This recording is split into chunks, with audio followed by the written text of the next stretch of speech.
Shalom Bapak Ibu Saudara yang dikasihi oleh Tuhan Yesus. Saya percaya Bapak Ibu Saudara ada dalam keadaan yang sehat-sehat, dalam keadaan tubuh yang prima, diberkati oleh Tuhan. Saudaraku, hari ini kita akan masuk ke sebuah perjalanan rohani, dan pagi hari ini kita akan menyentuh satu tema yang penting, yaitu tentang bebas dari emosi negatif. Sebelum kita memulai renungan pagi hari ini, mari kita datang kepada Tuhan.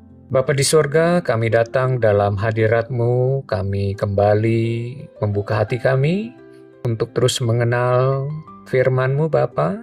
Biarlah setiap detik, setiap waktu firman-Mu membawa kami semakin dekat kepada Engkau. Kami menyerahkan waktu sekarang ini ke dalam tangan-Mu. Dalam nama Tuhan Yesus Kristus kami siap mendengarkan firman-Mu. Haleluya. Saudaraku, saya percaya kita memiliki cara yang berbeda-beda dalam menghadapi pergumulan, khususnya emosi. Terkadang emosi sulit untuk dikendalikan.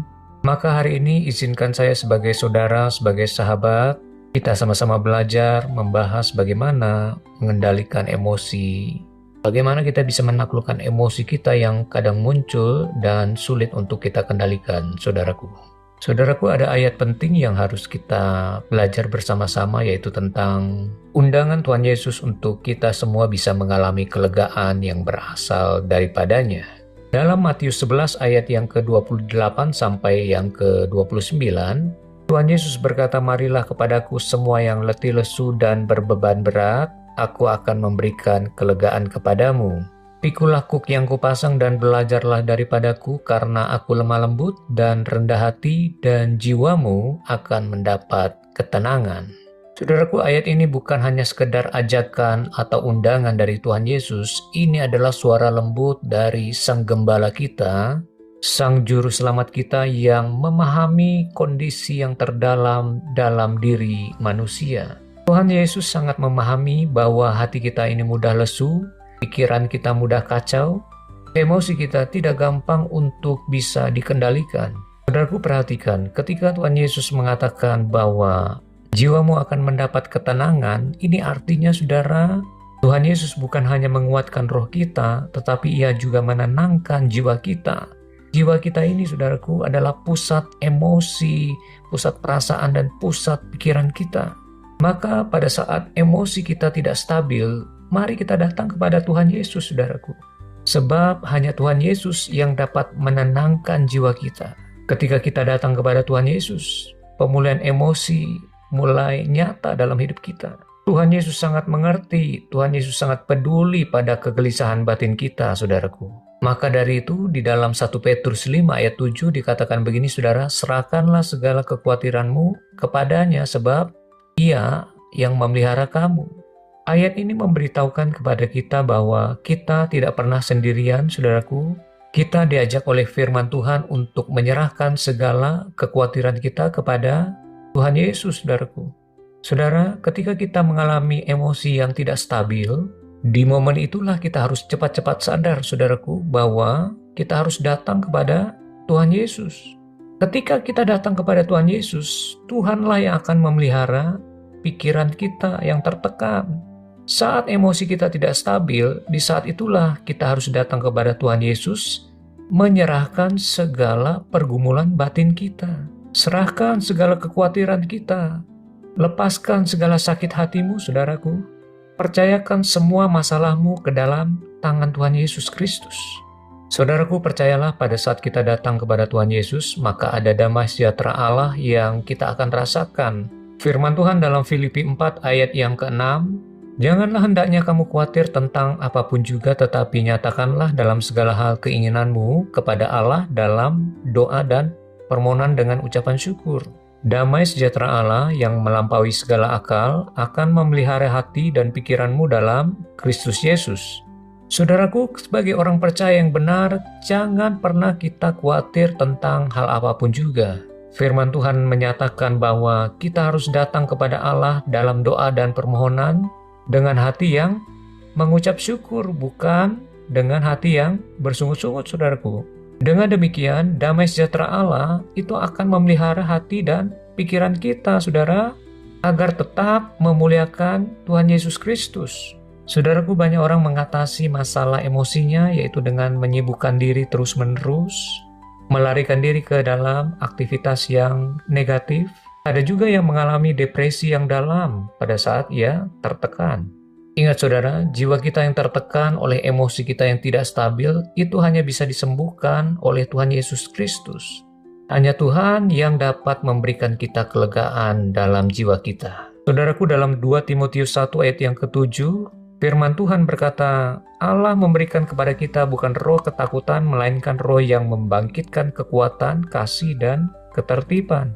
Saudaraku, Allah memberikan kepada kita bukan roh ketakutan. Ini artinya, saudaraku, Tuhan memberikan kita roh yang sehat, roh yang stabil, memiliki jiwa yang stabil, saudaraku. Jiwa yang stabil memiliki emosi yang juga stabil, saudara. Jadi saudaraku, hendaknya damai sejahtera Kristus memerintah dalam hati kita. Itu artinya ketika damai sejahtera Kristus memerintah dalam hati kita, maka amarah kita akan mereda, kecemasan dan kekhawatiran kita akan sirna, kegelisahan hati kita digantikan dengan ketenangan, emosi kita pun akan menjadi stabil, saudaraku.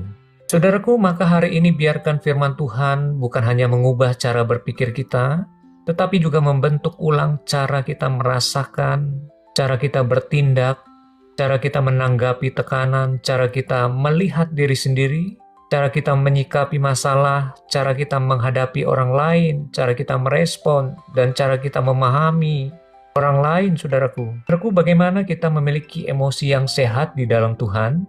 Emosi yang sehat, emosi yang stabil, emosi yang dapat kita kendalikan. Yang pertama, bukalah hatimu di hadapan Tuhan, saudara. Curahkan isi hatimu kepadanya. Jangan cari yang lain, saudaraku. Jangan cari orang lain. Carilah pribadi Tuhan. Kemudian yang kedua, renungkan firman Tuhan setiap hari. Biarkan firman Tuhan itu menata ulang pikiran dan emosi kita, saudara. Kemudian yang ketiga, izinkan Roh Kudus bekerja dalam batin kita, sebab Roh Kudus adalah penghibur sejati yang akan memulihkan keadaan jiwa kita. Yang keempat, ganti suara negatif dengan suara firman Tuhan, saudara.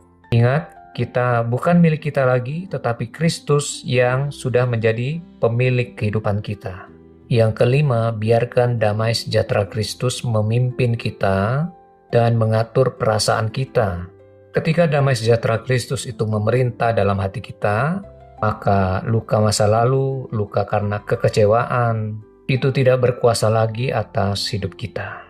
Kiranya firman Tuhan di pagi hari ini bisa mencerahkan cara berpikir kita, saudaraku.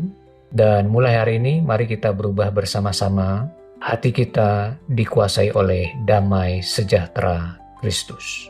Mari kita datang kepada Tuhan Yesus. Tuhan Yesus, terima kasih Engkau telah berbicara kepada kami semua. Engkau telah menyingkapkan seluruh isi hatimu. Engkau telah menyentuh bagian terdalam dalam jiwa kami pada pagi hari ini. Kami percaya tidak ada luka lagi yang terlalu dalam bagi kami, sebab damai sejahtera-Mu melingkupi dalam hati kami. Tuhan, hari ini kami menerima damai sejahtera-Mu, pemulihan-Mu, dan sentuhan lembut-Mu. Kami tenang bersama-Mu ya Tuhan. Biarlah firman Tuhan yang kami dengar terus berakar, bertumbuh, dan menghasilkan buah, yaitu buah kelegaan, buah sukacita, buah hati yang dipulihkan, dan buah kedewasaan rohani di dalam Engkau. Dan kami percaya ke depan, emosi kami dipimpin oleh Roh Kudus. Kami serahkan seluruh hidup kami ke dalam tangan-Mu. Di dalam nama Tuhan Yesus Kristus kami berdoa dan mengucap syukur kepada-Mu Bapa. Haleluya. Amin. Saudaraku, sampai esok hari, selamat beraktivitas. Tuhan Yesus memberkati kita semua.